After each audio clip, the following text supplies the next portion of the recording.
No, Nino, welcome again. I think the last time we spoke about the joys and the, I guess, tribulations of being an artist in Africa. So since that time, and just because life is so different, what have you sort of been busy with in the art space recently?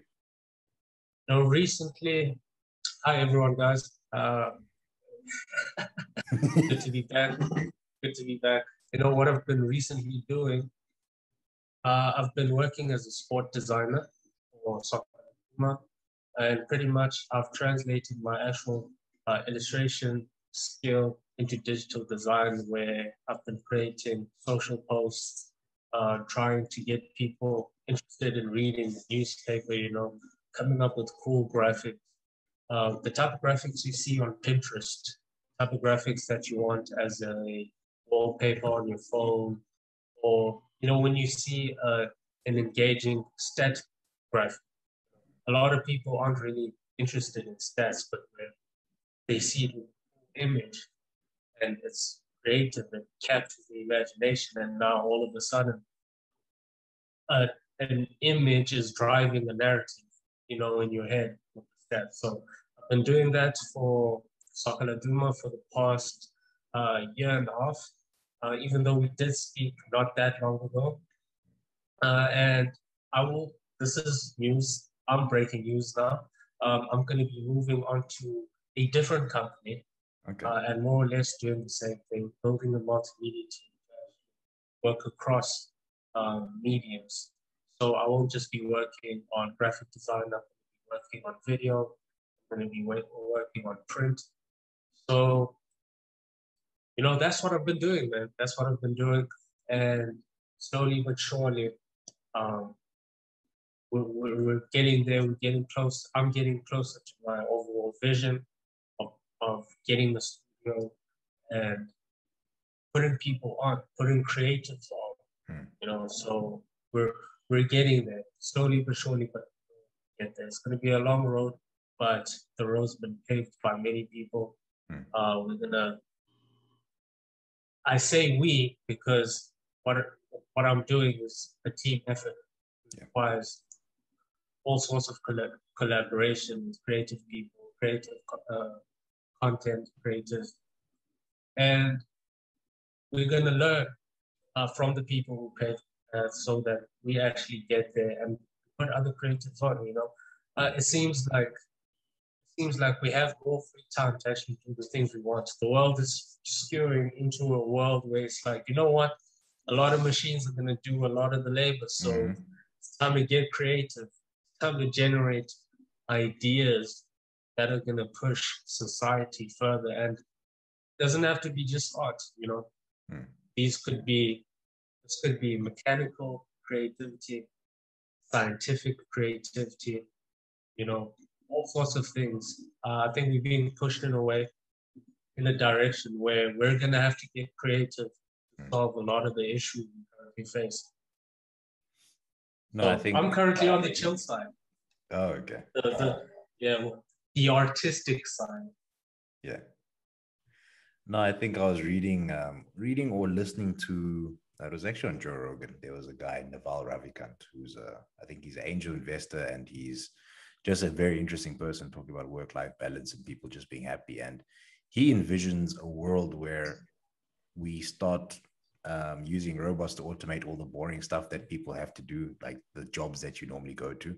And that would free up time for people to be creative, as you said, do things that they want to do, learn an instrument, learn different languages, travel, because like the real grunt work that is needed for society to keep on going will be automated. I've heard of society going that direction if machinery were involved in helping us with some of the tedious work that people do.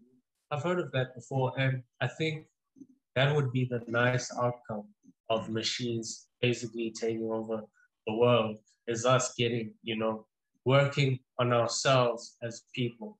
I think we would need that. But hey, you never know, things could go south if machines start taking everyone's jobs. A lot of people are anxious right now because, jobs are pretty scarce. And at the end of the day, people do need to get paid. They do need to make a living. So when you tell them, hey, it's time to get creative. You got to get creative in pitching that idea, Mm. because it's not an easy idea to grasp. Um, Tell someone, hey, how about you go learn an instrument? They're not probably thinking, hey, in the long run, I could make money off it. They're probably thinking, yo, I need to do something about my situation right now. Mm. So I hope we have a bunch of creative people who are going to come up with this. What have you been up to?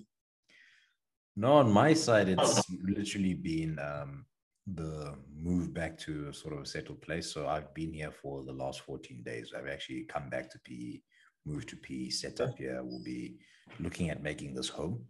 And that's just been nice because obviously, I think the last time we spoke, I was doing this from home. And you know how Queenstown is with internet and service delivery and stuff like that.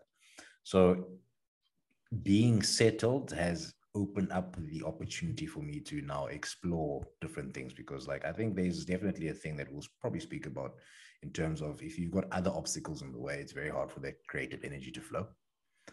And now that I'm structured, I'm set up, we're renting a place, I've got a car again, I'm not traveling as much. Obviously, as you said, pandemic has put a stop to that, but also we've just sort of done our own thing, myself and Imla, in terms of change the plans that we had. But being able to be like, situated, located, secure with work as well, because during the pandemic, I was able to continue working and stuff like that. That's definitely opened a lot more opportunities to be creative to, as I'm saying. So a lot of the things I've been doing is podcasting, and the other thing that I've been doing is blogging, but blogging in a very different format where it's just really short. And that was actually something I saw from Seth Godin. And I looked at his blog posts and I was like, well, this guy is definitely not using all these guidelines and tools, because sometimes you get lost in that stuff where you have to make it 300 words and you have to put in so much SEO and titles and blah, blah, blah, blah. So like breaking away from those type of structures were freeing, but also putting certain structures in my place, like, settling down somewhere, having somewhere to stay, sorting the accommodation and stuff out. That has really helped in terms of the process of opening up, I guess, opportunities for me to, let's say, be creative in my own sense. But I think it's something that I said, I think it was on LinkedIn when I was resharing the previous podcast that we did. Like, I did feel, I definitely felt creative when I was younger. I definitely felt some sort of, not artistic drive, but definitely it was one of the things, as you say, like, West African parents are not going to be like, well, my son's going to be an artist. So I'm not saying my parents shut that down. They're like, you can do that on the side of doing well at school. So, would you say you're trying to recapture now that you're podcasting? Are you trying to recapture that side, or do you think you have to? What do you think you have to do in order to get that back? Because I'm sure you have. Hmm. You're really talented dude, and people don't lose skills that they have. Yeah. Not, yeah, you have them in the back of the folder in the back of your head, and you can go back, scratch the folders and see, oh, you know what, I'm still good at this. I haven't played the recorder in 10 years, but I Yeah. still have it. How do you get your creative juice pumping? What do you have to do to get yourself in the mind space where it's like, you know what? If I don't do this today, I'm not going to do it. So let me Hmm. capitalize on this energy I have. How do you generate that energy?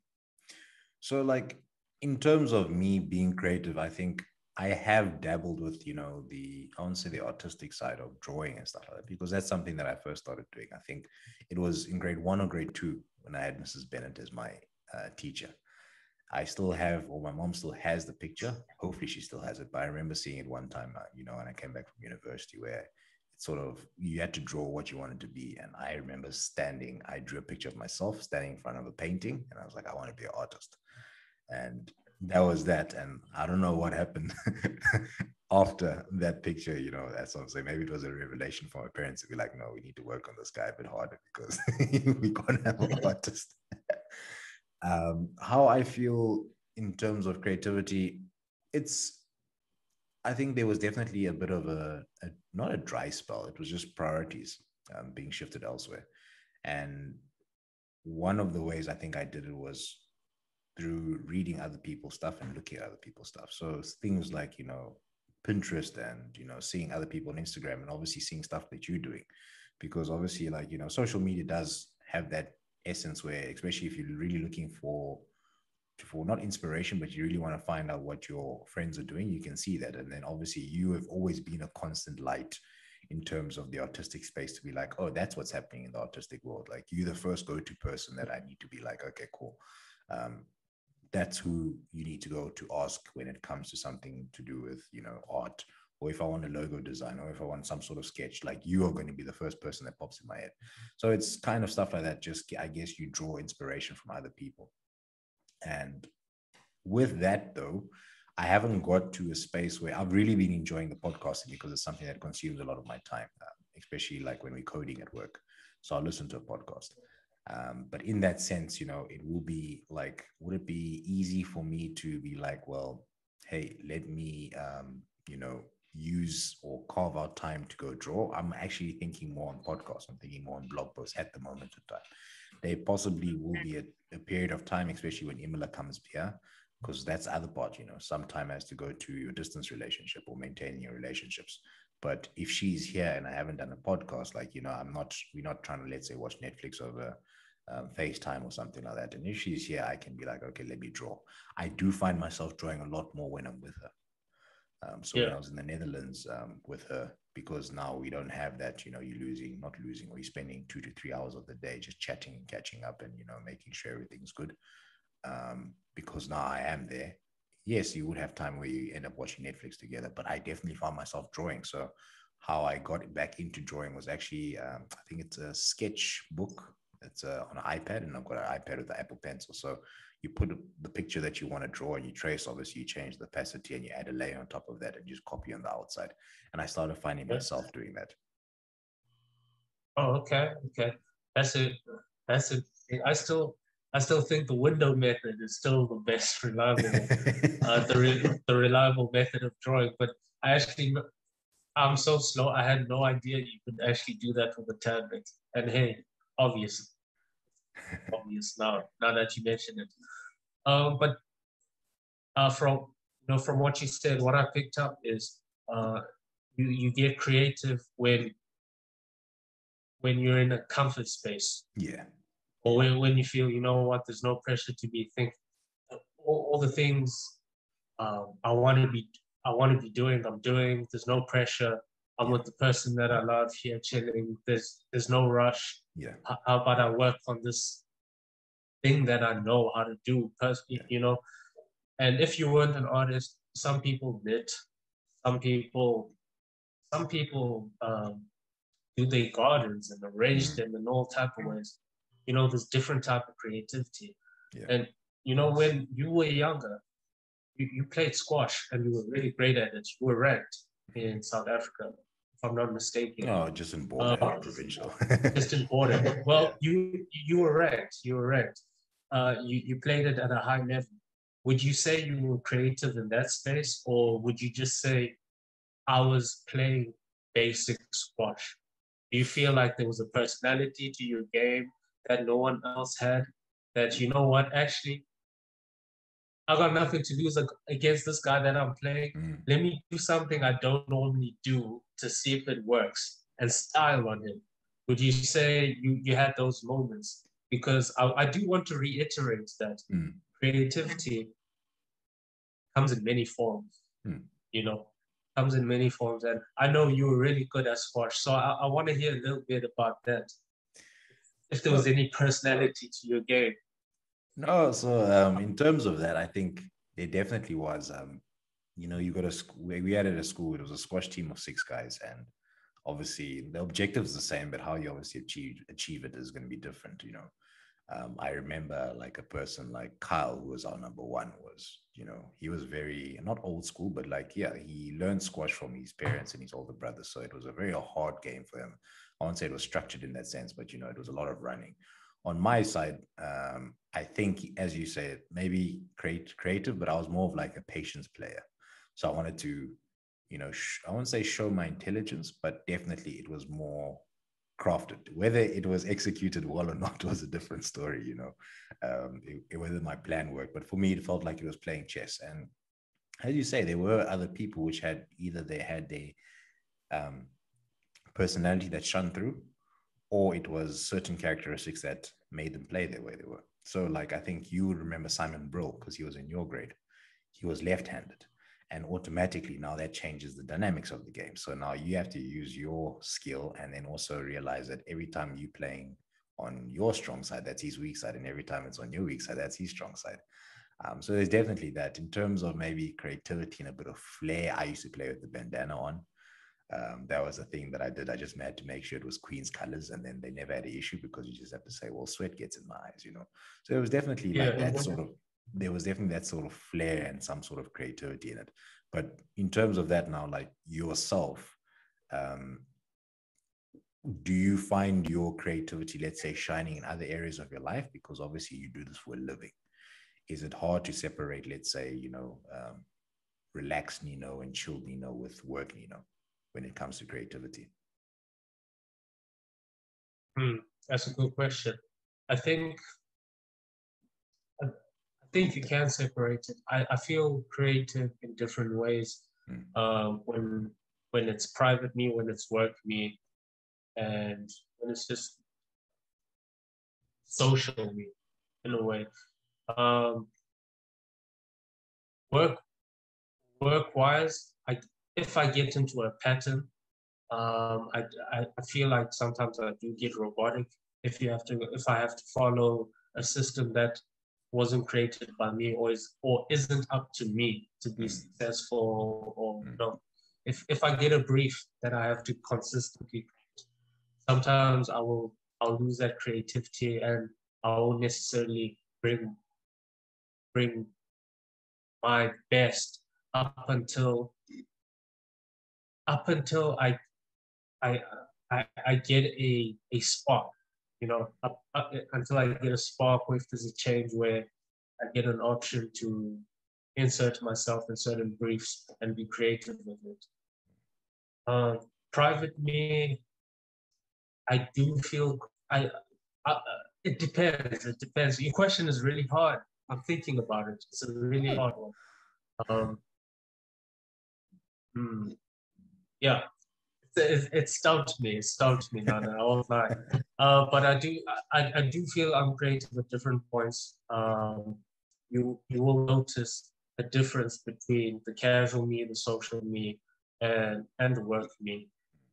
I feel out of the strongest, the personal me shines through because I have nothing to when I'm doing things for myself. When I follow or when I have to do something for work, have to follow briefs. There's certain rules and structures I have to follow. And when it's social me, right, it's a little bit of both. It's a bit of casual me and a bit of work me. Mm. You know, so yeah, I think that's the best way to answer your question. Yeah. No, I didn't mean to stump you on that one, but it was just Kind of something stuff. I was thinking about. Yeah. Yeah.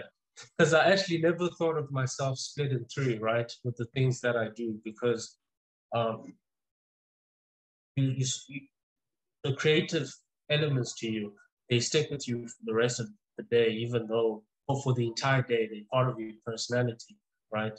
I mean, uh, if you have a home problem, you still have if you creativity comes in solving problems, right? Mm.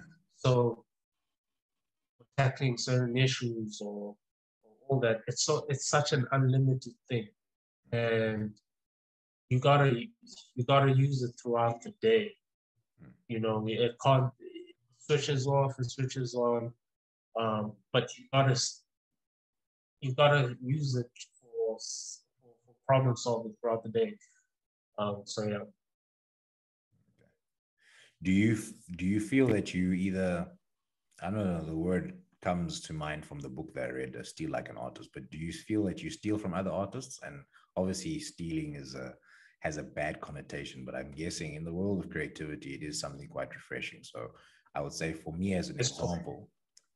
example, in terms of podcasting, I think like there will be people which will, cover, let's say, a certain topic. But when it comes to blog writing, I definitely feel like I get inspired by other things, and there I feel like a thief inverted brackets.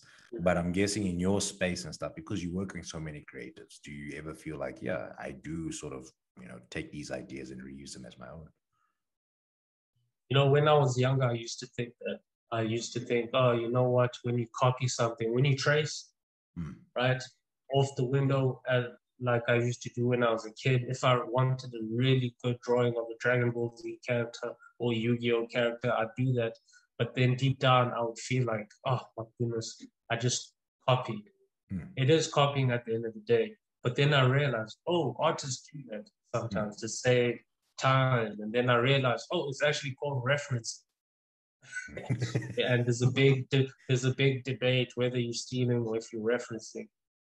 But referencing is a big part of creativity. They go hand in hand. You can't separate the two because we're inspired by others.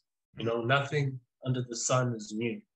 You listen to an amazing song, and then a couple of years later, you'll hear the same beat and realize, oh, they reuse that song, and then you go onto Google and then you try to find the history of the song, and you realize that same beat was used across 50 songs, and you find out it's not that original, but in different hands, it can be something else. So I never really viewed it as stealing, but being inspired. And we're inspired in many ways. Currently, right now, in the broadcasting game, because you're interested in podcasting. I have an interest for podcasting, broadcasting, multimedia. So we're gonna look at the successful artists like Joe Rogan and Joe Budden and many other podcasters. I'm sorry if I don't mention your name, because you had a little cut, so I'll just pick up where I was at. So back to the referencing, we find inspiration in different things that we enjoy, right? So since we enjoy podcasting and broadcasting and stuff, we're going to find inspiration from our favorite podcasters, successful broadcasters, hosts, and talk show hosts. So, for example, now if you're inspired by someone like Joe Rogan, you're gonna see what he has, and you're gonna try to emulate some of the successful elements of his show, right? Whatever it may be. Or if you're an artist and you're trying to get into anime and you don't have a style, you're gonna go see Akira Toriyama, the guy who did Dragon Ball Z, and for a short period of time, you're gonna try copy what he did, just to work on your skills. So we reference other artists like that, or we'll listen to artists, musicians will listen to a song and they'll reuse certain samples, certain beats. And as you do that, as you're working on your craft and building your own identity, you go beyond the reference, or you go beyond the stealing until it becomes yours, until it becomes original in your eye or the public view. So yes, you might see, oh, your favorite podcast is using pink thumbnails. Let me also use pink thumbnails.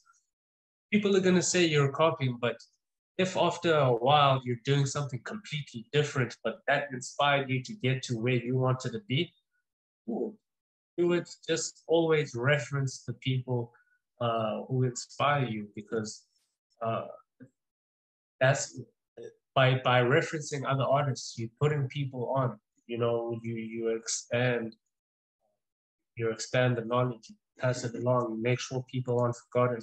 And I think that's the right thing to do, as long as you state where you got that inspiration from, I don't think it's stealing. So that's what artists should do. Reference.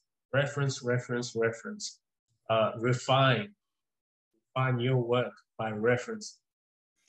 And I think sometimes you don't even notice that you might be inspiring people, because with you and your podcast, I listen to it. I watch the YouTube version because I was just like, well, it's definitely something where I don't know who the other guys are. I know who you are, but Yeah. it's not only you speaking. So I'm just like, I need reference.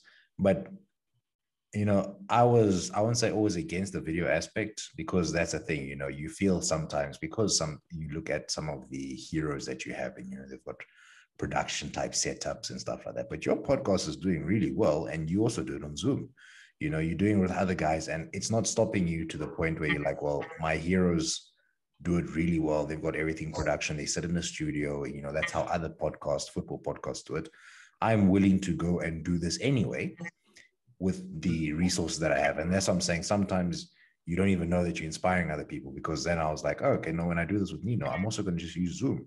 Or if I do it with another person, especially now that you taught me things with like the background and stuff like that, like, you can really make it what you want. And sometimes I guess it's not really stealing in that sense, because technically speaking, right, if I didn't want to acknowledge the fact that I'm stealing this from you, I would say, oh, but I use something different compared to Nino, something like that. But in that sense, you've inspired me. And I guess I am also not comfortable with stealing or referencing, but I am sort of in that point to say, well, first of all, it's a very early journey. Two, it'll be something that I can't, it's not like, I think it's maybe that whole thing of imposter syndrome. Like, I'm not there yet. So even in that sense, if there's something that can help me as a tool to get there, then great. Like, Yeah. if I'm going to be using tracing over Dragon Ball Z characters to get me to a point where I can do it out of my head, and then start tweaking a few small things, like, changing hairstyles, changing eyebrows, changing a few things, just so that it can be something on my own, then why not do it? It's supposed to be there as a resource, because even let's say stuff that we speak about in sport, like, imagine now every football manager decided that they're going to create their brand new formation. At some point in time, it's going to run out, right? These things Yeah. are there for a reason. You look at what other people have done in the past, you know what the pros and cons are. And the thing is, can you fit it into your system, or can you not fit it in your system, and you use it? Otherwise, what's the point of having history? Hey, and some people could say just breaking the rules Hmm. and creating something from breaking the rules. You come up with something creative. There's no metric to creativity. Hmm. It's infinite. It's unscalable. So, hey man, we could talk about creativity for hours, because there's so many there's so many avenues you could dive in. Um, I wanted to ask you a question. It was a sport-based question. Uh, you still who's your favorite player at Arsenal right now? It's so funny that you asked that, because me and Arsenal are done. Are Like, you done with them? I can't until Arteta leaves. I'm just like, I'm done with this team. Like, the thing is, they've got so much potential. But in terms of at the moment, if I'm forced to pick a player who's my favorite, I can't even tell you that, to be honest with you. Like, it's one the my I think my favorite player that was at the club left. Obviously, with Arteta, it was Masut.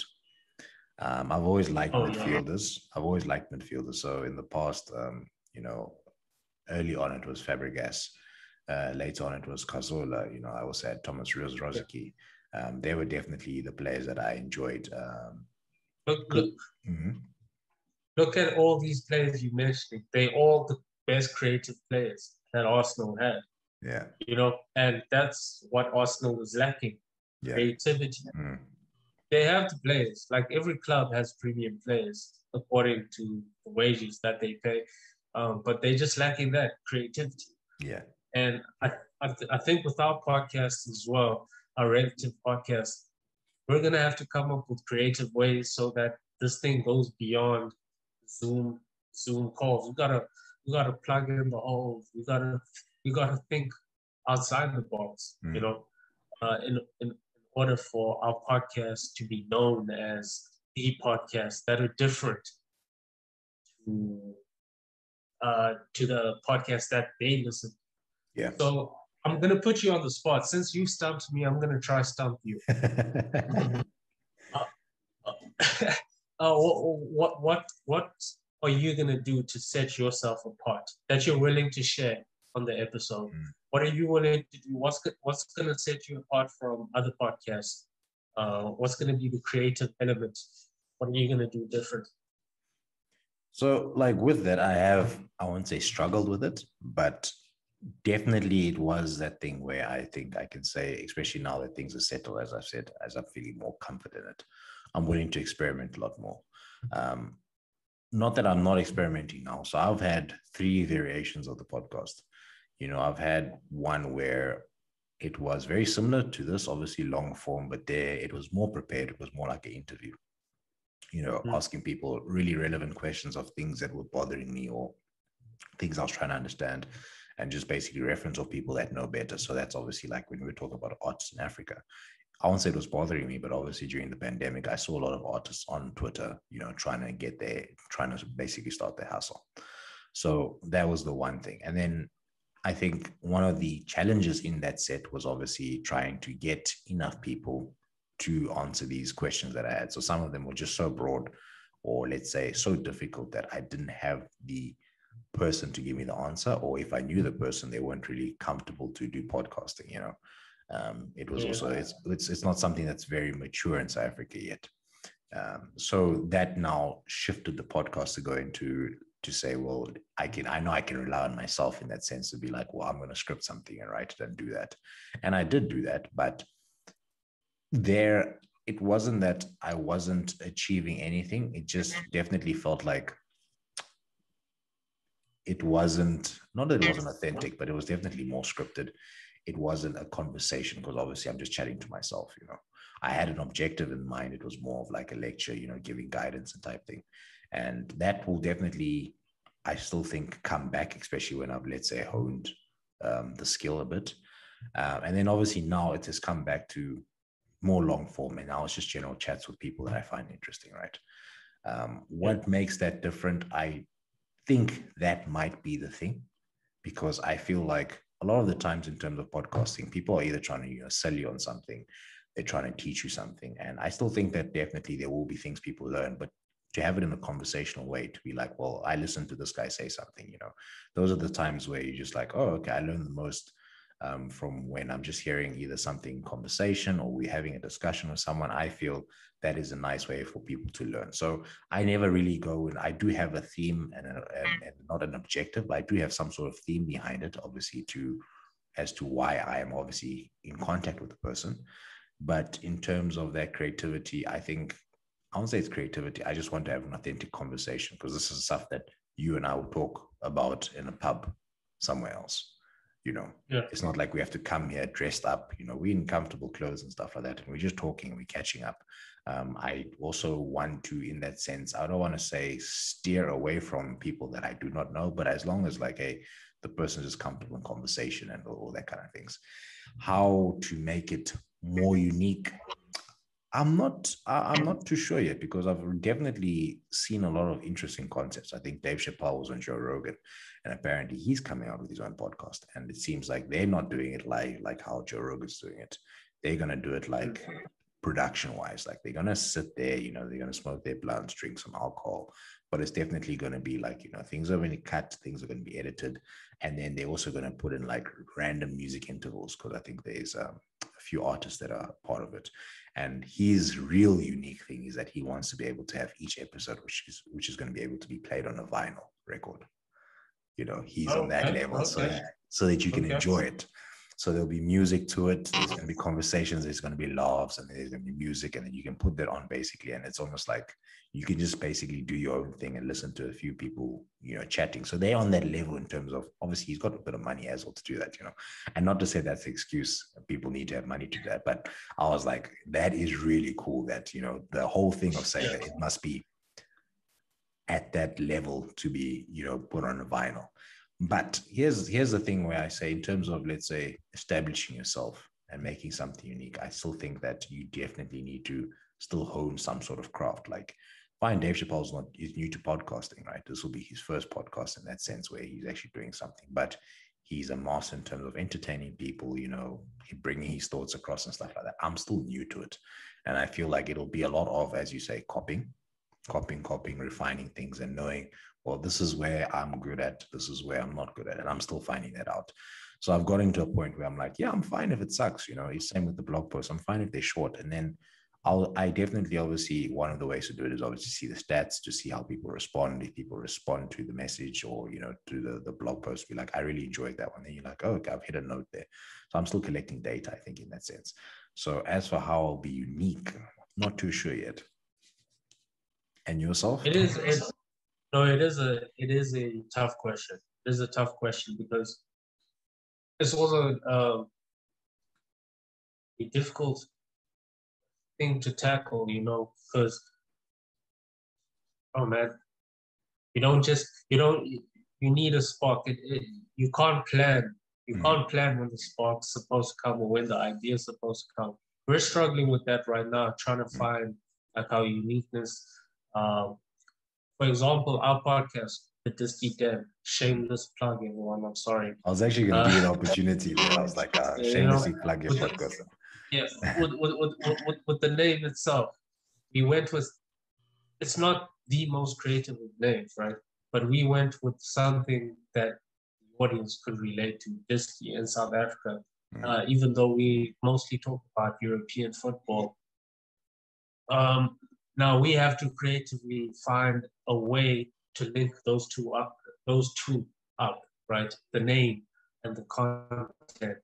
And even though we do get our views, we've got this viewership of like 60 views per video if we look at it at an average. Um, Now we try to find creative views of promoting that promoting that content because the guys have day jobs. It's something that we enjoy doing. We're passionate about it, and we have other responsibilities. So we can't be on our computer just promoting.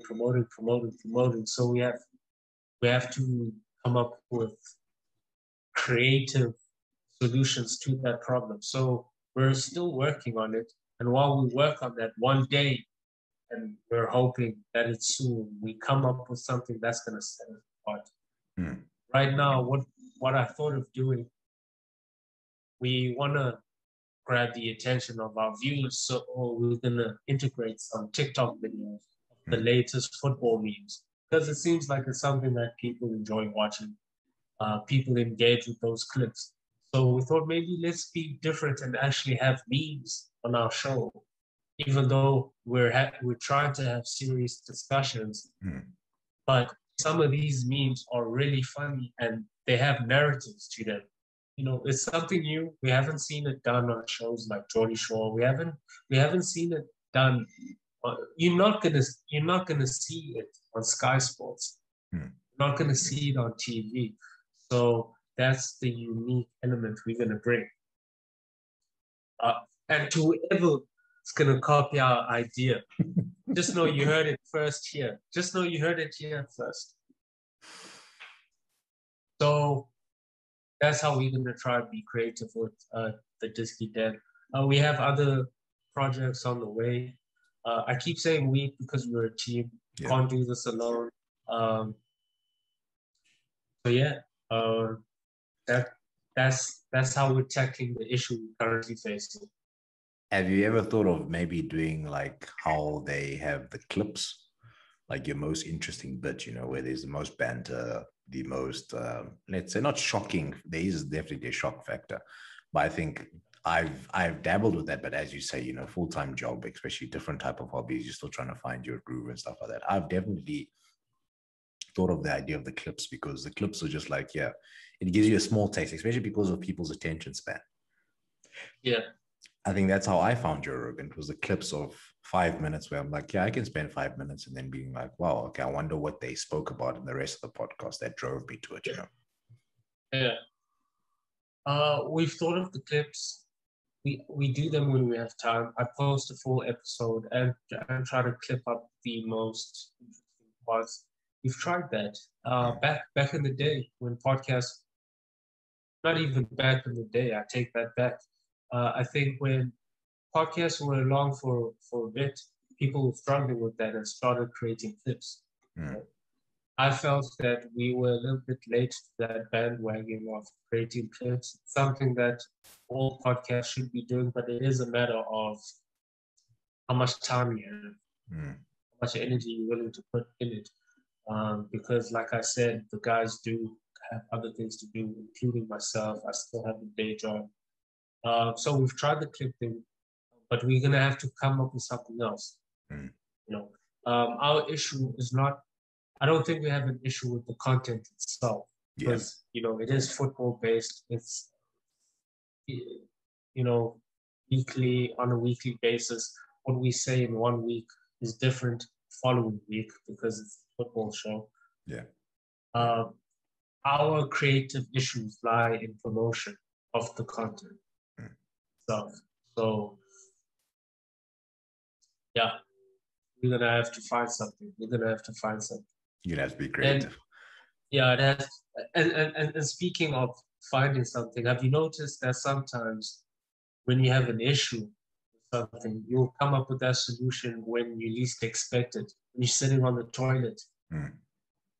when you're in the kitchen making breakfast, and you just come up with the solution to the problem you had. You just get that eureka moment. Yeah.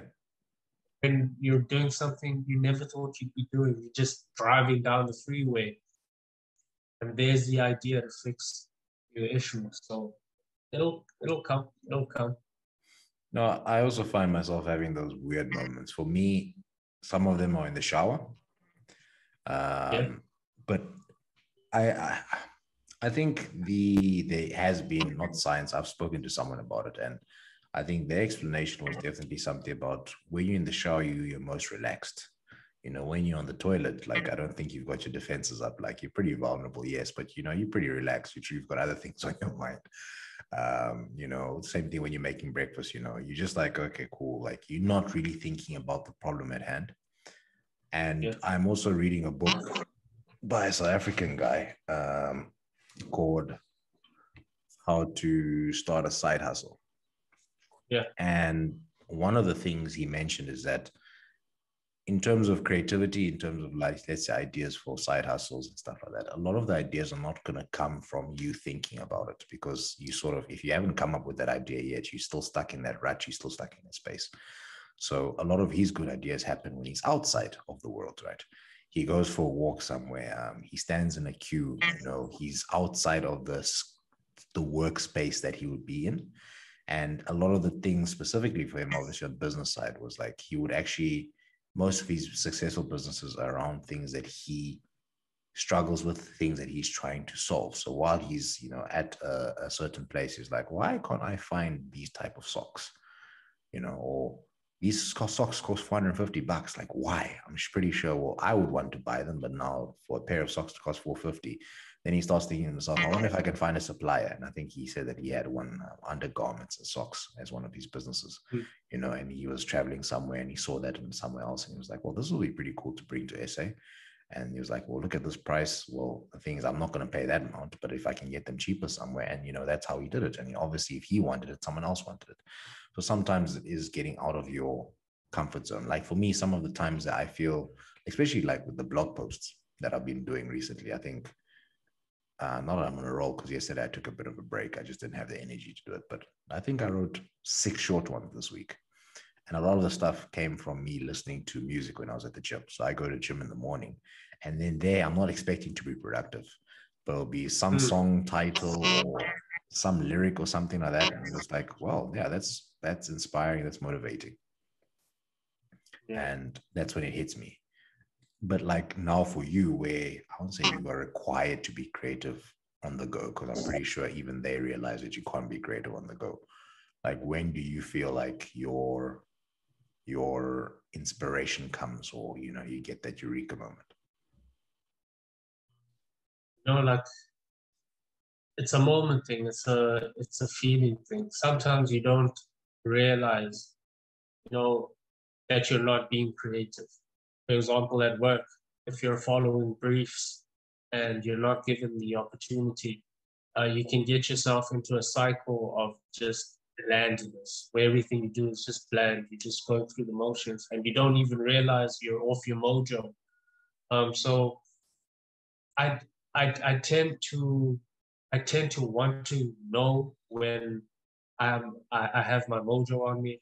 It's a feeling that you have. It's like writer's block. You don't realize you have writer's block until you actually try writing and realize, oh, nothing good is coming out. The best of me pops out when I'm not under pressure, when I'm at my most relaxed, when I'm just playing around, with ideas and at the time, let's say I'm drawing a piece, and I decide, you know what, this is the point where I can ruin the drawing by doing something I wasn't planning. This is the point where I could ruin it. And maybe I do ruin the image, but I see something in there where it's like you're gonna have to redo it and and and and get that body part right, in order to get that creative pose that you want. You have to be willing to make mistakes. But to answer your question precisely, um, I get the best of me late nights. Mm. Late night. I don't know if, and I have to be caffeined up for some reason. Yeah. It has to be really quiet around me. It has to be really quiet. It has to feel like I'm the only person in the world. At that point, that's when I get to be that's when I get to feel myself in a way. It's just me. I have a glass of wine. I know that, you know what, I don't have to do anything in the morning for a couple of hours. I'm gonna do this piece. No one's gonna disturb me. No one's gonna ask me to wash dishes. No one's gonna want anything from me from 11 till 3 in the morning. For example. Yeah. I'm just gonna strap on headphones. Here's a 3-hour podcast, or here's a 3-hour audiobook. Mm.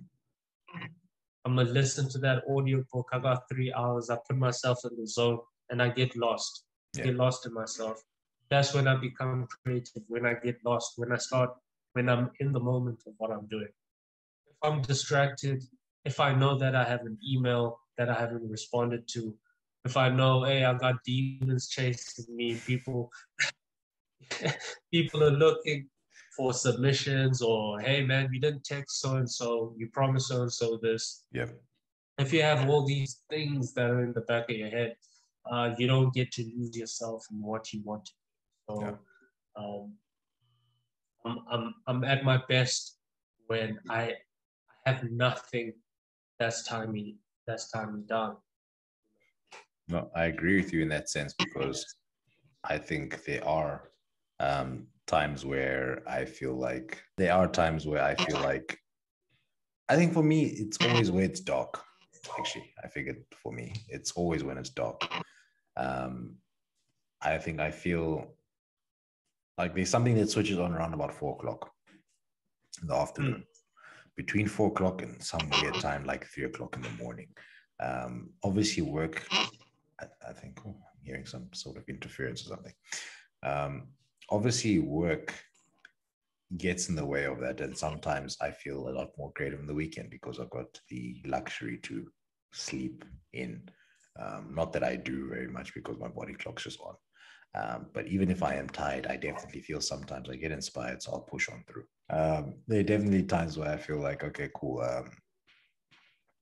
I am in the mornings particularly. There'll be sometimes in the middle of the night. That way I'm just like, okay, cool. Like, for some reason, some idea just came in there. I want to watch the YouTube video. I want to go through Pinterest. I want to look for inspiration. And then, unfortunately, what happens is that instead of, as you say, capturing that, I think you said that earlier, capturing that creativity, I feel guilty to be like, I've got to work tomorrow morning, or I've got X to do tomorrow morning. And I feel like, okay, fine. Hopefully I can still recapture that tomorrow. But then when you wake up the next morning, you don't act on it. It's gone. It's gone. Yeah. Yeah.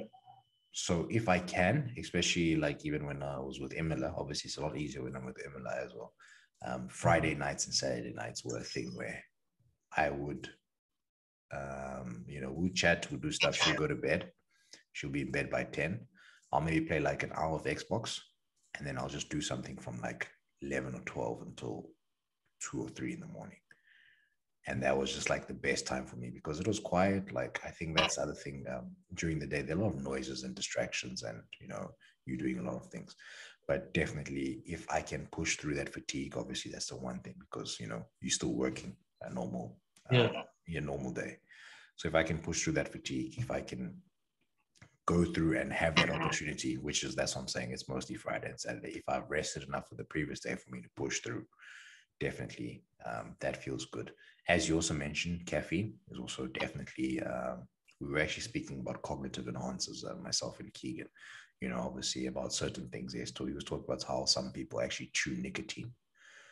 They don't want to smoke it, but they feel the benefits from nicotine as well. There's obviously, there are many other products out there.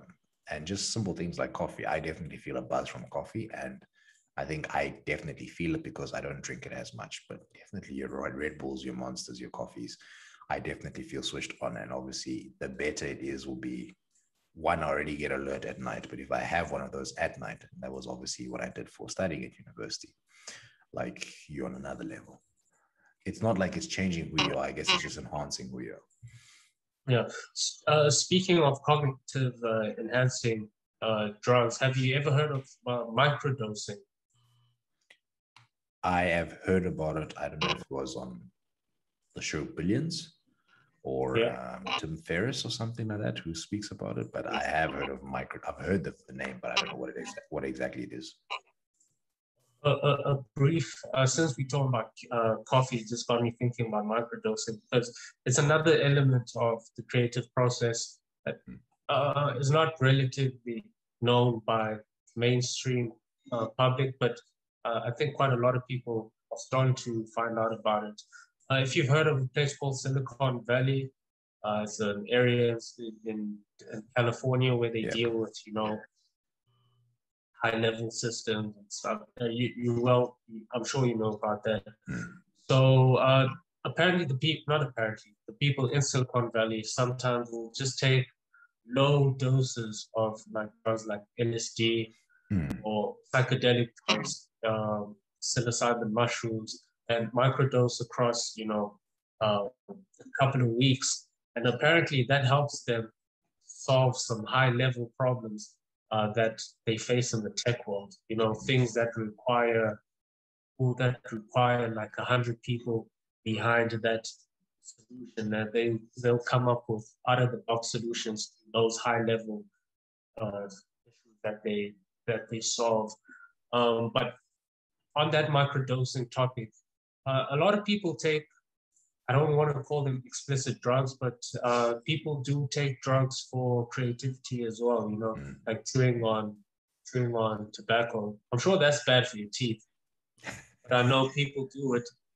People do it, and you'd say a lot of artists, musicians will smoke marijuana. Guys, we're not promoting the use of drugs. We're just having a general discussion. But people will smoke marijuana, and they'll tell you that if you ask them why they smoke it, they'll be like, dude, it makes me creative. And there's various drugs. We don't have to go through them all, but that is also a part in creativity. You'll realize more often than not that people do take some sort of substances for creativity enhancement, or just that push, for an idea. So if you guys do that, you guys do you. Y'all know yourselves better. Whatever you guys take, but it is a thing that is quite interesting to see that idea is becoming a mainstream idea in the tech world. Out of all industries, that microdosing is becoming a mainstream idea in Silicon Valley. People run Facebooks, I can see that happening. The reason I say that is because in terms of the stuff that you do, let's say in the development world, there's always going to be like a testing phase, customer acceptance before it's actually released. And what I feel is that probably, obviously how money drives the world. I think if some guy did it, one, there's no way of detecting it. I don't know if there's a way of detecting, let's say, compared to a hard drug like cocaine. I've got a feeling that as long as the guy is able to perform, he's not putting anyone's life in danger. I'm pretty sure that the bosses are not encouraging it, but they'll turn a blind eye because they'll be like, well, their knock-on effect is that, you know, we release this product out 6 weeks earlier, or we have something groundbreaking. And obviously the guy is voluntarily taking, not encouraging it, as you say. But I'm pretty sure they just sort of see it as that, like, well, you know, there's an upside to it and let's go for it. I think, as you mentioned, right, so it seems microdosing is a lower form of LSD. I think Keegan was talking about how a lot of people in America take speed to to function, let's say, in investment firms and stuff like that. Obviously, it's one of those things. I don't know if it can be detected. I'm not too sure what the whole makeup of it is.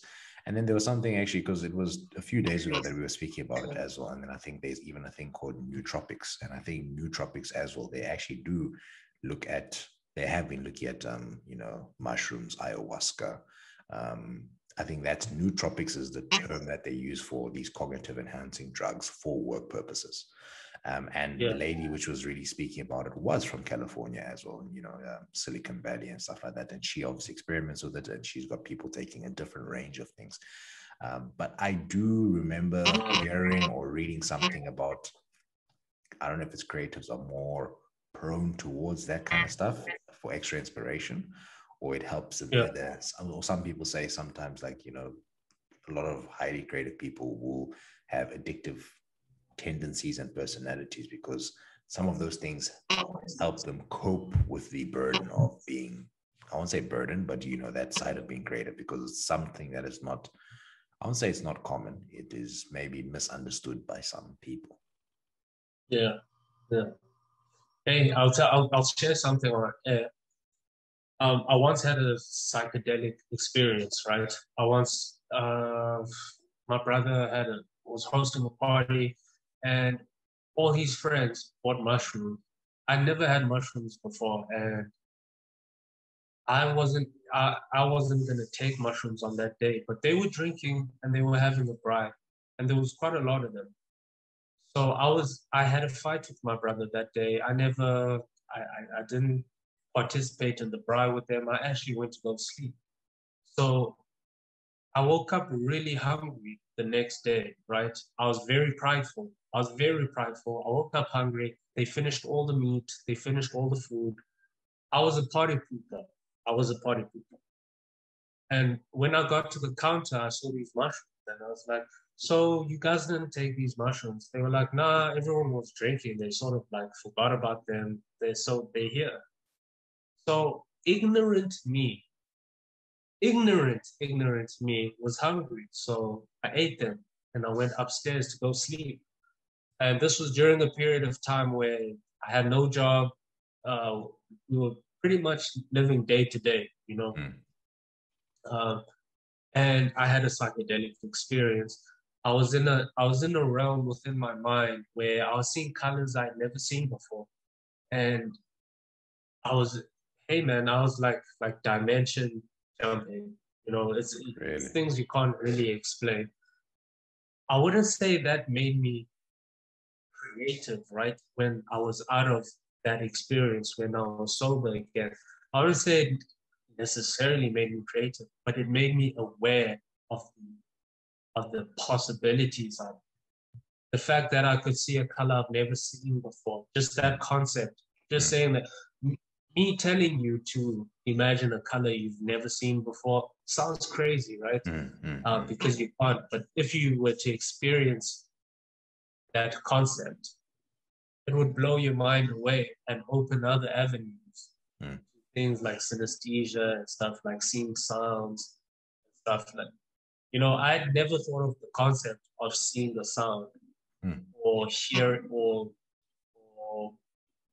hearing a taste, you know, things of that synesthesia. So I'll say those nootropics, they facilitate the space to actually think outside the box in a way, because you know what the possibilities are out there. I don't necessarily think there's a drug out there you could take like Limitless, where it just eat this and it just guaranteed you're going to be the most creative dude in the room.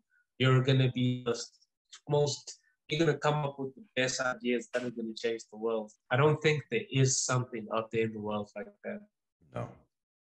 So I think they just, they broaden your scope in general, and it's up to you to use whatever those drugs bring you. And I think that also works in a general, in a general point of view where you're sober. Just because everyone's creative, right? Everyone's creative, but you gotta work. You still have to work. So I think in terms of the nootropics, I think one of the things that I heard that time that I was looking at the whole thing on YouTube was that, as they said, the whole term nootropics really became popular around the movie Limitless. So obviously people have been now looking at that to be like, well, is that actually possible? And obviously there are big companies that have formed up startups where, money is being pumped into these things because they are either, like you said, microdosing, obviously taking some form of LSD or some sort of, psychedelic and putting into these doses where people can just function, but still get, that sort of buzz. But one of the things that they said in terms of healthcare professionals and people which are really into this thing is that the psychedelic or not the psychedelic, the nootropic doesn't enable you to become smarter. It's what you have yourself already. So if you are creative, you'll definitely feel more creative, in that sense.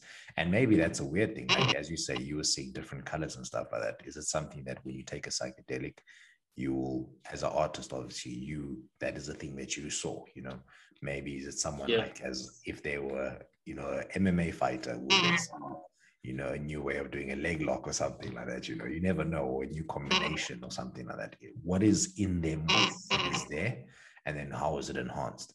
And so that's what they were saying. It's not like it's going to make you smarter, your IQ won't jump. If anything, let's say like, because we also spoke about the whole thing of Ritalin, myself and Keegan, and we're like, well, it doesn't make you smarter. Obviously, it just helps you narrow down and focus. And if you already narrow down and focus, apparently, as well, you take these type of things, the only thing that you're going to do is like be too focused, and then you might even lose concentration. Some people think that it's giving them a certain edge, but they already have something. But it's not. That's what I'm saying. People have this, I think, perception that it will make them smarter. No, it will just enhance what you already are. Yeah. Most definitely, most definitely. That was a revelation to me when I realized a lot of people are on speed. I had no idea that most ADHD medicine is actually speed, and quite a lot of kids are prescribed that, and it's quite a sensitive topic. It's quite a sensitive topic because I've met a lot of kids who've said, hey, I've got ADHD, or I grew up with ADHD, and then I hear medical professors saying that doesn't exist. It's not a thing. That was just done to sell medicine, and that a lot of kids grow up hyperactive. And I knew a lot of hyperactive kids back in the day that grew up to be fine, and a lot of kids who are just unfortunate to receive that prescription of ADHD to think, of those type of pills, the Ritalins. They were unfortunate to be hooked on those type of prescription pills. But yeah, you are right. They really don't make you smart. They just give you the energy to focus in on what you need. Hey, I remember in varsity, I saw someone like think that, just powering down a bunch of Ritalin was going to make them stay up all night. I found that so weird. I found it weird. I was never into Ritalin or the Bio Plus. My people drank Bio Plus. It works. Yeah. I was even energy drinks actually for me. My thing is coffee. My thing is coffee. A lot of people. Some people even said cigarettes gives them a buzz. It gets them working. People smoking, right? Yeah, smoking cigarettes. I never got that. Mm. I thought cigarettes was a relaxation thing. Some people say it makes them creative. Um, there's so many things, man. There's so many things about So it. with the cigarettes, as you mentioned, it's actually, it will, I won't say it makes them creative, but it's nicotine. So nicotine as a product is a cognitive enhancer. So Yeah, another hack, which I haven't tried, but I heard about it this week, was that a lot of people chew these nicotine gum, or the nicotine gum. The benefit is yeah. that you still get the nicotine, obviously, as well as you don't have to inhale something. So you obviously inhale some sort of combustible, then obviously that's bad for you, and that's why you get the lung cancer. But the thing is, a lot of people which are addicted to cigarettes like the feeling of nicotine, but they can't disassociate it with smoking. So what the gum does is that it obviously helps people stop smoking because they're supposed to still get the nicotine. But sometimes it doesn't work because people can't disassociate that I'm getting that nicotine. They're still actually getting that buzz or something like that. So some people now, what they do is that they get nicotine gum. They don't smoke, but they chew it just so they can get that nicotine buzz, get the benefits of it. There are studies which show that there is a positive aspect to it. And obviously, one of the things I think when I was in the plant, I saw that go hand in hand was coffee and cigarettes. Yeah. I think that was just a double dose of cognitive enhancement. So definitely the person felt better because of the cigarette. And then obviously taking some coffee was just like at the next level. So maybe for them, that was like taking a Ritalin or something like that.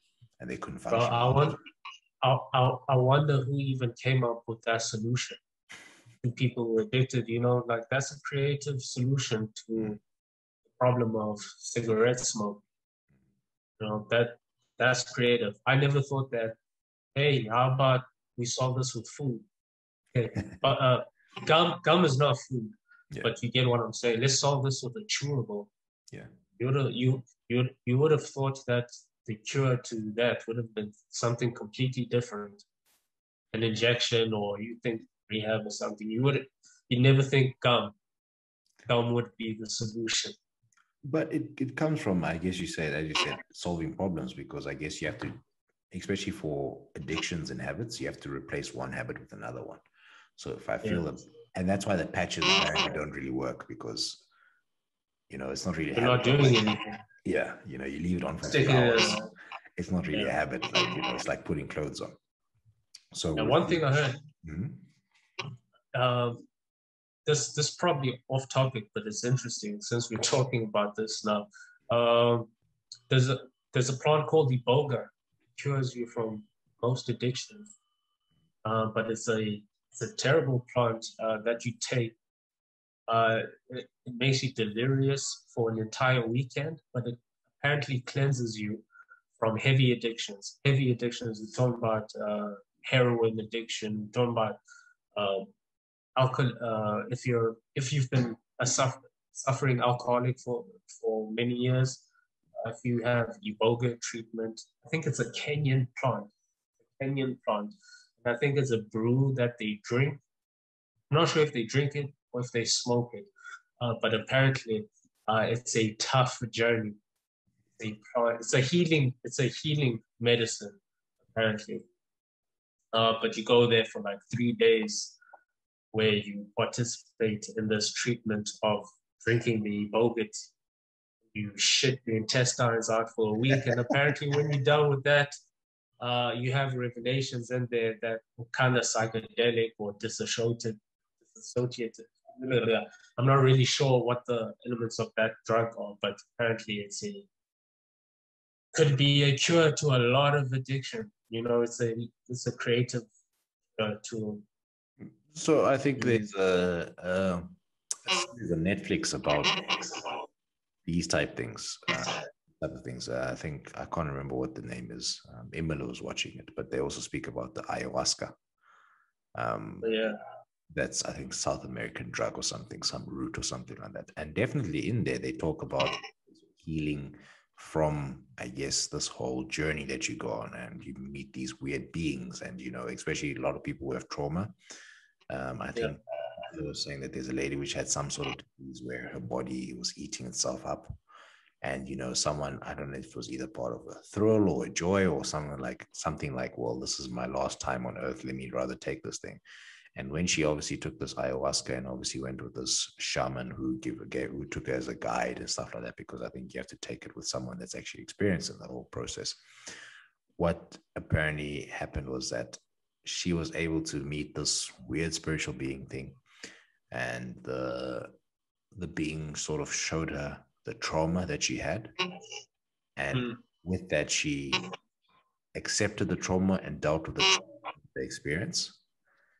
And then when she obviously came back into her body and had this experience, and things were back to normal, she came back down, she somehow was able to start walking again, after this experience. Like, you go on a drug per se, and then you get dealt with this whole thing, and you find out basically it's not by not being so sick. And somehow, like, that was the thing that she needed to do, and she's functioning now. So you're going to definitely find certain things where we're like, wow, like I never knew this was not a cure, but like, a lot of things obviously get banned. And I think that's what's going to happen a lot with weed, because obviously we've seen that how legalizing it, obviously in America, yes, obviously there are a lot of people which abuse the thing, and obviously can happen with anything like codeine, which was obviously supposed to be a cough mixture. But there are a lot of people that have been healed from that. And that's also a creative solution. Like, you can't just, how does someone see a plant and be like, you know what, I'm going to dry you up and put you this way. I'm going to grind you, I'm going to roll you up and I'm going to smoke you. It's pretty wild. It's pretty wild, man. I've going back to that mushroom trip. When I had that, it kind of blew me out of the water when it came to what's possible in the world. It made me realize that like there's so many solutions out there, and plants could solve a lot of them. It is off topic, but it is so interesting. You got me talking about something that really interests me, but it's a side note. It's a different side of me. Yeah. When I experienced that mushroom trip, it blew me out of the water, and I decided to research on plants, because I felt, oh my goodness, there's a plant that could make me see all of these things and experience all of these things. And I got interested in poisons as well. I was like, there are foods out there that can literally kill you. If you eat them. There are foods out there that could cure you. There are foods out there that could make you believe in things. So I researched about the ayahuasca and the chemical compounds that are in it. And I had another experience, another EMT experience, where I saw it as well. This is crazy stuff, right? I was in my room with my brother Kwezi. We had prepared everything. We had done the research. It took us 2 years to get to that point of, we are about to have this experience. It took us 2 years of preparation, side preparation. But, it didn't stop our lives. Yeah. We didn't stop our lives for that moment, but it took 2 years of preparation, of knowing what the hell we were doing. And in my room, all the walls disappeared, and there was this spirit creature with eyes that popped out of nowhere, and the room turned pink, and a pink I had never seen before, but it was a comforting pink, comforting feeling. And that's the first time I ever saw something that was not a human, that was a spirit. And it told me to not be afraid. It didn't tell me with words, just like telepathic. I would assume it was telepathic. Yes, guys, I know it sounds crazy, but we're talking about psychedelics now and the infinite possibilities. So bear with me. So it just beamed this message. Don't be afraid. There's a lot happening right now. You probably weren't prepared for this. So you're going to chill here. I'm going to comfort you. But just know there's real shit out there. We exist. Like all humanity's imagination, collective imagination exists out there in some realm. So that was when I got out of that trip, the most important part, what was so crazy was that message, me seeing that being, I'll never forget till the day I die. So that message it gave me of not being afraid, it felt so real that if that being told me, hey, stop smoking, I would listen to it. Yeah. Because what I had to say was so profound. It was deeper than just someone telling me a random thing. So those chemicals, those plants have a different, they have a different power to them. And I think that's why they're called healing medicines. So if you are dealing with trauma and you do experience this feeling of an entity, whatever it is, or the being telling you to let it go, that holds more power than the therapist on the couch just jotting down notes, you know? Mm.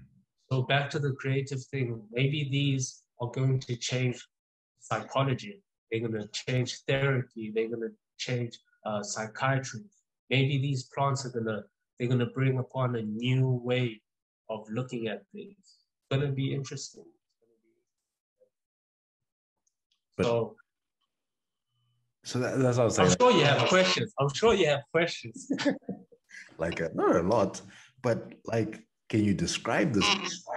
You said it's pink, but like I could explain the entire trip. The entire trip lasted 10 minutes, but it felt infinite. It felt infinite. First, when I was in it, it felt like I had died. I won't lie to you, and that was a terrifying feeling.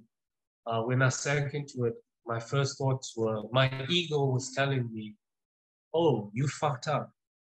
You're dead. You're on your bed, and your brother's next to you, probably panicking, thinking." And I had this ego trip where it was like your parents are going to be so disappointed that you died doing this dumbass thing. And while I was going through that, those were my insecurities. Those were my fears coming up to the surface. As I'm going through this, I'm hyper blasting through space. I'm seeing all sorts of weird things, but I was trying to concentrate on not dying, right? So as I'm concentrating on not dying in my head, this being pops out of nowhere. I don't know. It didn't like instant transmission like Goku, right? Yeah. It's as if it was always there. I was just able to see it this time. It was fractals. It was like glass broke and I could see, and it's hard to explain, but it had huge eyes. It felt like a feminine energy. I can only explain it in that type of phrasing. Felt like feminine energy. The room was radiating pink and orange, peach color, pink and peach, right? And it was a luminous glow. You know when you melt a candle? Yeah. Or when you light a candle and you melt the wax, right?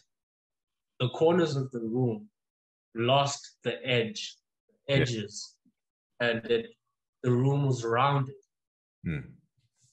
So it felt like I was in a womb, if I would say that, in a womb. Okay, so it just felt warm. Right. I just felt warm, and there was this being, in front of me, in all angles. If I turned my head left, it's as if I was always looking straight. It's weird. If I turned right, it's as if I was always looking straight. This thing was in front of me. And it was a very comforting feeling. But now I've had stories of, and let me not even talk about other people's experience. Let me keep it to mine. So as I was chilling there, we weren't playing music. It was in total silence. But I heard all these sounds in my head. They were very beautiful sounds. It was nothing that made me anxious. It was beautiful music. And I was like, why is there music in my head? Okay, cool. And I looked onto the mountainside. And the mountainside turned into this lion. It was a lion with human features, with a human head, and with owl features as well. Hmm. It had owl features, lion features, and human features. And this lion said, I've always been here. We've always been here. Like, I am this mountain. I'm going to be here for a long time. It was like the mountain was speaking to me. Hmm. And the mountain was like, we are aware of everything that's happening. The grass is alive. The grass lives. The wind is a living thing. The wind is a, be conscious of the wind. Be conscious of water. Water is alive. Water is, it told me that it was like, be grateful for the air you breathe. The air you breathe is a thing like that exists in its own agency, that has consciousness. Hmm. We're all working together to stay alive. It gave me that messaging, and I started to panic because the more I got into that, the more it felt like I was dying. Because what's happening in front of me is it is so profound and so unexplainable. It's like I'm never going back. I'm like I'm seeing the end results of death.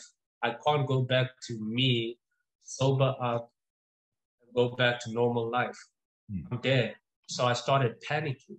And that's when I snapped into reality. Because those moments are so profound, but that's not the important thing. The important thing is the messaging you get from those plants. It is just feels real. I believe it. I have a different respect for the earth in a way. Now I don't litter as much. I try not to litter. At first, littering, I'm not going to say littering didn't bother me. It did bother me, but I was not conscious of the effect. The messaging that, it's actually bad for the planet. I started to get it. I started to get why people actually drink clean water, want clean water and all that stuff. Don't ruin the earth. Take care of it. I got that messaging. So if that messaging is telling you to let go of trauma, it's going to work. Yeah, but that's speaking for me. Do you feel like your life has been, obviously you've said it in that sort of sense, in terms of your view on the earth, but creatively now, after that experience, I don't know how long ago it was, do you feel like it opened up other avenues and it showed you different things? That, I won't say did life get better in that sense, but do you feel that you started doing a lot more different things after that experience? Yes, I did do things a little bit differently, but not with my art, right? Just in my thinking. So, for example, I gave more topics chances. I started listening to what people had to say about food. I started caring. So if someone came to me with an interesting idea about food, I'd probably listen to it, and who knows, maybe I have talents that I don't know in that field, and maybe that's all it took for me to get there, to be more open to ideas. I'm way more open to ideas now. When it comes, when Elon Musk came up with that Neuralink. Yeah. If he came up with Neuralink before the experience I had, I'd be very skeptical. I think I was skeptical about a lot of things, but now I'm open-minded to a lot of things. Even history. I have a different view to history as well. It just gave me a different perspective. And the more perspectives you have, the more ways you can tackle something. Something that you want to face, because you can come at it at different perspectives and you could be creative about it. That's where, if you only know of a subject in one perspective, that limits your creativity. That limits your perspective on things. They say, I want to draw a lion, right? Simple thing. I want to draw a lion, but if I've only seen one line, if I've only seen that Kenyan lion that everyone knows, I'm gonna draw the same lion that everyone's seen. Yeah. Now, if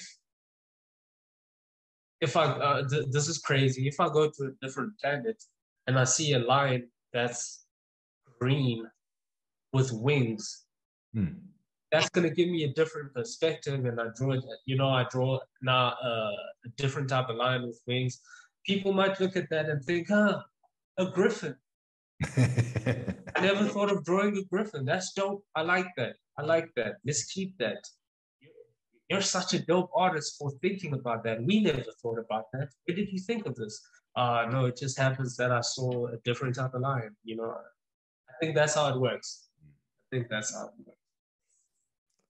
Is it something that you feel that you do again? Is it like an opportunity thing, or is it something cautious about?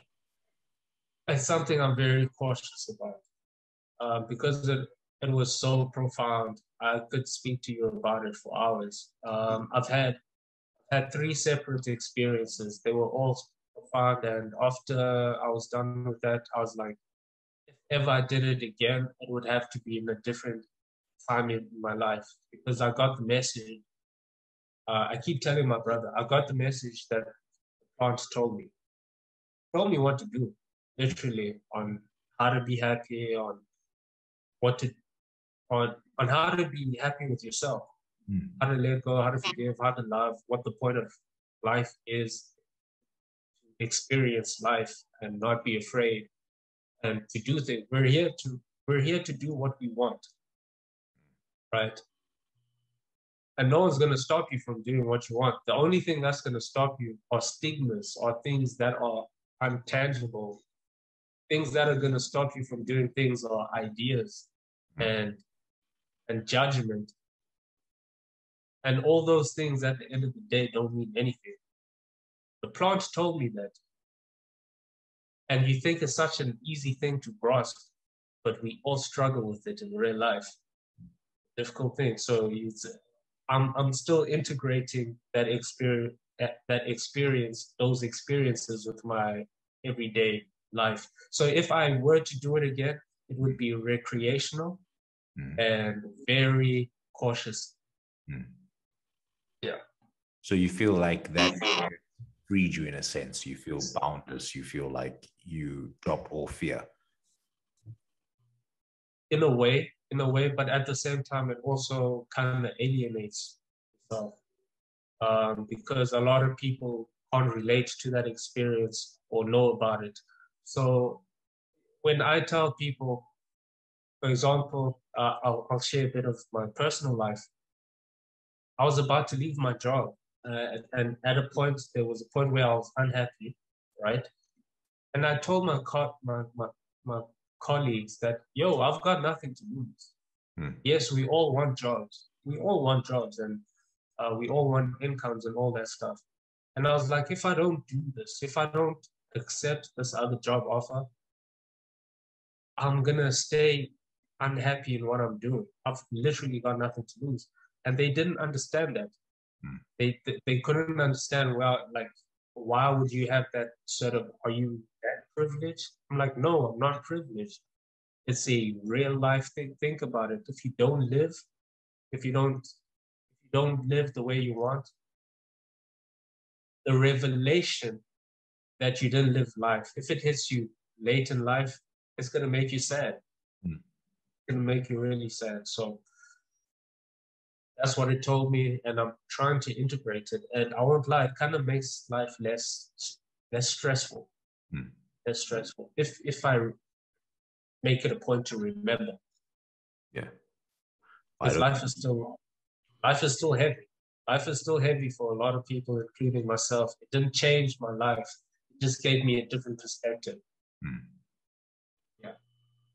So it was more of a paradigm shift than anything else. It's not like it made anything easier. It was just that the exact same things that you've been experiencing, the exact same things that were challenges and problems. It's just that you've got like a new sense or a new point at which you can look at things from. And I'm guessing that's somehow, as I say again, like it's your creativity shining through, because that's what it is sometimes. It's an existing concept, as you say, but a new new spin on things.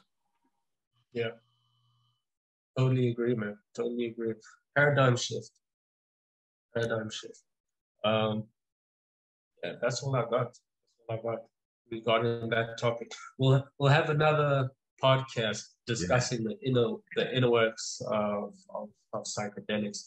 That's just one aspect to me that it was a nice phase. It was a nice phase.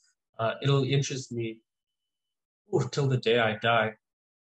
But I'm also interested in things like technology, current technology, gaming as well. There's so many things I want to try with gaming, streaming, broadcasting. Jack of all trades, master of none, man. Yeah. That's what I'm trying to do. So the next one, I think you've mentioned Disky Den. I think at the moment that is your baby. Which channels are you guys on? What's the setup? Is it a weekly podcast? Is it a monthly podcast? Yeah. What's the whole setup with Disky Den? Yeah, so we got Disky Den. There's mainly two dudes. It's me and Abo, my best friend from here in East London. We've been working together for a couple of years now. If you go to our channel, the Disky Den, you'll see some old content there where we used to review movies, and South African series. So with Disky Den, the plan is to be a weekly football show where we discuss football matters, banter, because we follow football on a weekly basis. I'm in the entertainment and sports industry simultaneously. My job allows me to do both. Abo is an avid fan of Liverpool for many years, and he's taking his expertise and turning it into something tangible, something packageable like this podcast. So we plan on releasing once a week. We're still fine-tweaking everything. We're still on episode 8. We plan on having a studio in the future where we all meet up one place. We do want to leave the Zoom. We want to leave. We want to have a studio. Because we're still based in different locations. And we try to keep our show short. We try to keep our show at 45-minute length, 30-minute length. And then we cut up our clips and we post them throughout the week. You might find a certain topic interesting than the actual episode. Sometimes you may only have 5 minutes to listen to the podcast.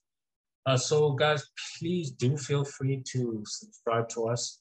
We also have another podcast with another friend of ours from Joburg called Planet Namek Podcast. And that's just dudes kicking it. We release that once a month. There's no pressure on that podcast. It's just dudes kicking it about whatever we find interesting. And I think our next topic is about what's happening in Israel and Palestine. We actually want to learn about it. We're going to be doing it in real time on the podcast because I feel we're a little bit ignorant about that situation that we want to find out what's going on there. So that's what I'm working on, and there's more on the way. There's more on the way, but I'm gonna keep that for now. No, I'll definitely do do you justice and obviously put descriptions in the show notes at the bottom of this. But thanks very much, Nino. I know obviously you're also tired. I'm tired as well. It's been a long week as well. Thanks for showing up. I know that we were actually only supposed to start this thing 50 minutes ago. I think I'm happy with that suggestion to move it earlier. But thanks a lot. Yeah.